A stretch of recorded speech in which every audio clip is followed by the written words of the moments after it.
तर इथे आपले धोंडफळ तयार आहे।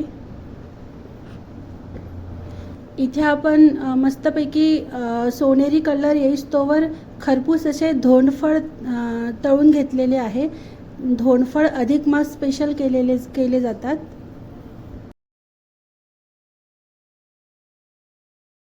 धोंडफळ करण्यासाठी मी 1 ग्लास चण्याची डाळ घेतलेली आहे।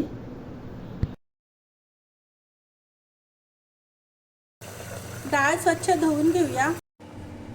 डाळीला जो हा फेस येतो तो काढून घ्यायचा।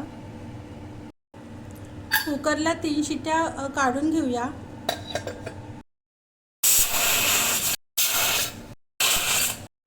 पाहूया डाळ शिजली आहे की नाही ती।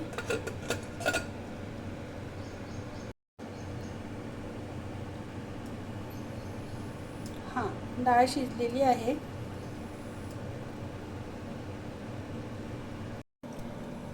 डाळीचं आपण पाणी काढून घेऊया। इथे आपण डाळीचं पाणी काढून घेतलेलं आहे। याची आपण आमटी करूया आणि डाळ आपली पूर्ण कोरडी झालेली आहे। आता ही डाळ काय करायची, थंड होऊ द्यायची। डाळ पूर्ण थंड झालेली आहे। आता आपण मिक्सरला काढून घेऊया, वाटून घेऊ। इथे डाळ आपली वाटून तयार आहे। 1 ग्लास चण्याची डाळ आपण घेतलेली होती, त्यासाठी 1 ग्लास साखर आपल्याला लागेल। पण तुमच्या आवडीनुसार साखरेचं प्रमाण तुम्ही कमी जास्त करू शकता। माझ्याकडे थोडं गोड जास्तच लागतं, त्यामुळे मी अर्धा ग्लास साखर पुन्हा घेते, म्हणजे 1.5 ग्लास साखर मी घेते। साखर विरघळेपर्यंत आपण पुरण शिजवून घेऊया। साखर पूर्ण विरघळलेली आहे।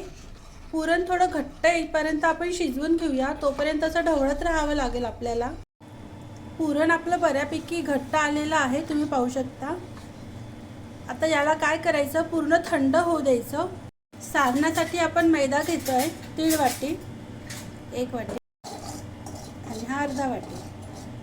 1.5 वाटी मैदा आपण घेतलेला आहे। चिमूटभर मीठ,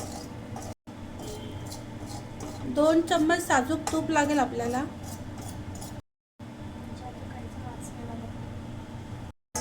मिक्स करून घेऊया। पीठ छान मिक्स झालेलं आहे। याची अशी मुठ्ठी बनत आहे, म्हणजे आपलं पीठ तयार आहे। तर इथे आपलं पीठ तयार आहे, पाहू शकता तुम्ही। थोडे बबल्स आलेले आहे, ते निघून जातील। धोंडफळ तळायला मी इथे साजूक तूप घेतलेलं आहे, ऑप्शनल आहे, तुम्ही कोणत्याही तेलात तळू शकता। पुरणाचा छोटासा गोळा घ्यायचा, हा पिठामध्ये घालायचा। पुरणाच्या गोळ्याला या पिठामध्ये असं घोळवायचं आणि तळून घ्यायचं। आपले धोंडफळ तळले जात आहे, कमी गॅसवरच तळायचे।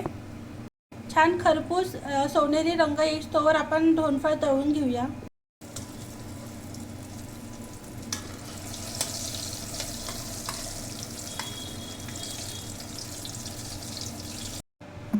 तर अधिक मास स्पेशल धोंडफळ इथे आपले तयार आहे। तुम्ही पाहू शकता, मस्त खरपूस असे तळून झालेले आहे आणि खूप मस्त लागतात हे पुरणाचे धोंडफळ। तर लवकरच भेटूया सावजी तडका नागपूरमध्ये एका नव्या रेसिपीसोबत। तोपर्यंत मस्त खा, खुश राहा, आनंदी राहा आणि सर्वात महत्त्वाचं म्हणजे खात राहा। नमस्कार।